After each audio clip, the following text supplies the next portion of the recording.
On the morning of August 1st, 1966, shots ring out from the observation deck of the clock tower on the University of Texas campus. It marks the infamous beginning of the modern era of mass shootings in America.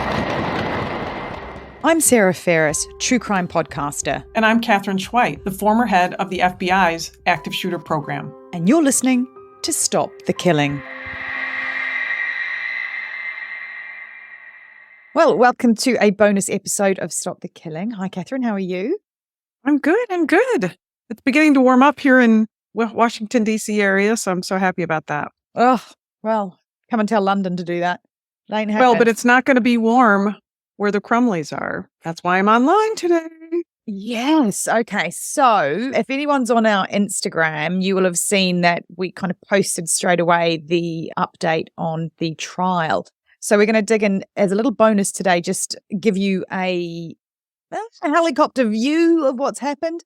I wanted to just get word out there. If you hadn't heard, then we'll take our time, record a little bit more about parent responsibility. Well, let's just get into it because it's such a landmark case. I think it's the case that we've covered probably the most episodes on over the 4 seasons of Stop the Killing. So So the case we're talking about is the case of Jennifer and James Crumbley. They're from outside of Detroit, which, is my hometown. They had a kid who at 15, as you might recall, they purchased a handgun for him as a Christmas present. And then he went to school and killed 4 kids. There were a lot of signs that we talked about. You can go back and we'll put in the show notes what the episode is for the original stuff, all the details, because we did one about his situation. We did a show about the parents' situation. And then we've done some updates because both parents went to trial for the conduct. And imagine as a parent, your child goes to a school while you're at work. And then while your child is in school, he kills 4 people and then you get arrested a few days later. So it's been a big controversy, a big question mark in the world of it. And I'm going to pronounce this wrong, but I know Kathy Jezdimar. I'm going to Jezdimir. Well, funny you should say that because last time we pronounced her name, she said we got it bang on. And I think I said it and it was Jezdimar. You say it. Jezdimar. Okay. Kathy Jezdimar, welcome. She's one of our loyal Patreon members. And she asked us to keep the world updated. And that is exactly what we wanted to do for this episode, is just say, hey, here's what's going on, because this idea of parent responsibility is what we want to do a full episode on. But we want to talk today because yesterday, Ms. Sarah, the parents were sentenced to jail time after being convicted. They both went to trial, separate trials, and then they were sentenced yesterday. And the sentencing guidelines in the state are up to 15 years. The state asked for 10. And the judge gave them 10 to 15 years each. Wow. A full sense of responsibility. Yeah. Sometimes there are, and I'd love to talk more, and we will talk more about, other cases where parents, what did they do or didn't do and what kind of sentences did they get for different charges. But in this case, I just want to let everybody know that if you haven't heard, both Jennifer and James Crumbley were convicted, as you know, recently of involuntary manslaughter in the state of Michigan under state charges. And now yesterday they were sentenced to 10 to 15 years. So there'll be some time, I think, that they'll be eligible for parole, perhaps in maybe 8 years. Okay. They've been in jail for a couple of years already, so they get credit for that time. Right. So that's a big deal. So we'll talk more about that. Wow. Yeah. I was going to say, while you were talking there, I just had checked up on our spreadsheet of episodes that are upcoming, and we have got on the 9th of May and the 16th of May a 2-part on the Oxford school shooters report that came out, specifically on his school files and the deep dive into that. So do make sure you stay tuned for that. There's so much more to come out. And it was really, really, really fascinating 2 episodes that you can also get on Patreon early. So stay tuned. And what for are those ones. dates again? So the 9th of May and the 16th of May, but they will both be available on Patreon a week early. Yay. Okay. Definitely. So more to come, but news flash, Michigan parents sentenced to involuntary manslaughter, first time we've ever seen that. And the sentencing was 10 to 15 years for each of them. Can you remind us why this is so landslide? I mean, I was trying to explain it to my daughter yesterday. We were sitting on the couch and I was like, oh my goodness, this has just happened. The parents have been sentenced. And she was like, what? Why? The parents got sentenced? So it's really a left versus right thing and not politically, just for the record. Right. Yeah.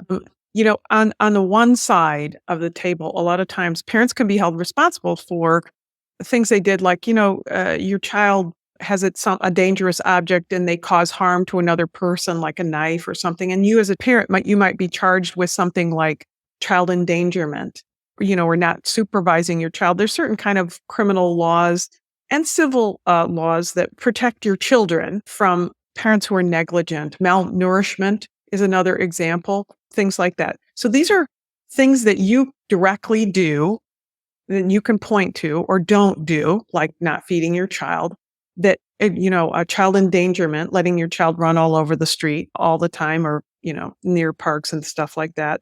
But that's something that's really kind of tied, and we think of it as very tied to what you did. This is the first time that we've ever really had a substantial charge, meaning a charge that is akin to murder, where you have a charge that is akin to the action itself. Involuntary manslaughter is a lesser degree than murder in various ways. Every state has its own sorts of definitions, but they're actually being charged, convicted, and now sentenced to an act that somebody else did. And I would liken this to, in the States, there are rare crimes where this applies. And one easy example is if you go to a bank robbery, and I say that as a longtime FBI agent, I've been to my share of bank robberies. If you go into a bank robbery and you and your buddy go in, and your third buddy sits in the car, and then one of the bank robbers shoots and kills a teller, all three can be charged with the murder. Because the defendants used to say, I didn't know he was going to go in the bank and pull a gun and fire and shoot at somebody. And as a kind of a cultural policy, for what we think is right about all humankind and what we think is fair in terms of law, we have established a standard that says, if you choose to participate in this criminal act, then you're going to be as responsible as the guy who pulled the trigger. Yeah. And we get that for bank robberies, Mhm. but this is kind of different because we haven't had parents on notice before. If you choose to do this and this criminal act occurs, you're going to be held as culpable or nearly as culpable. So that's the difference. So the Crumleys, obviously, they had lives and they had a house, and all of that has kind of gone by the wayside, and no other kids. So they're all now the father, the mother, and the son. They have been in jail for more than 2 years since the murders occurred, and they will remain in jail, and they'll remain in all separate jails. So they, as far as we know, they do not visit each other. They haven't talked to each other. I don't know the details on if they've had any type of communication. Certainly they could write letters to each other or something. But I mean, even yesterday in court, there was a camera on them, and Jennifer Crumbley kind of looked over at her husband. And we'll get into some of the details when we get a chance to do a full recording, but, kind of what the Crumleys said. Well, the parents of the murdered kids were there. Yeah, it was interesting. So stay tuned, everyone. We're going to jump off this one and head straight over to record a longer episode digging into all of it. But in the meantime, don't forget there's loads of extra content on Patreon. There's even free content on Patreon, so don't feel like you have to sign up if it's not in your budget. But there's also just a little teaser you'll see on social media at the moment. We've got some exciting things coming in a couple of days. So if you want the scoop on that, head to patreon.com, and there is a special note to our Patreons pinned at the top there. So you'll get the first look at what's coming. Talk soon. Perfect.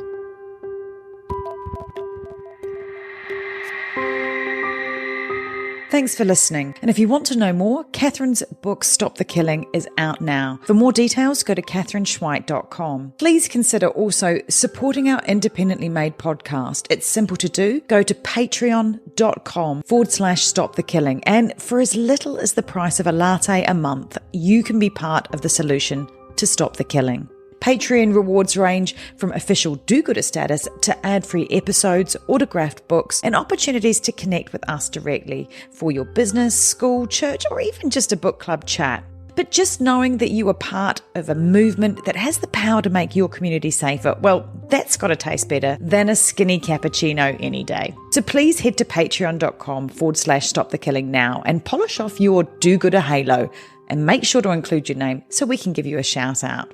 This podcast is a community podcast production. That's con with an N. If you want more content, then head over to Community Podcast at Instagram, where you'll find trailers on more binge-worthy true crime, like the award-winning podcast Conning the Con. And check out our show notes for all the links mentioned. Finally, if you want one takeaway action that you can do right now that can help make our community safer, please share, rate and review this podcast wherever you listen. Everybody needs to know that they hold the keys to see something and say something. Together, we can stop the killing. It's one of those things you hope never happens, but you better train for it, because it will happen, and it will happen in places you wouldn't expect. Be ready for it.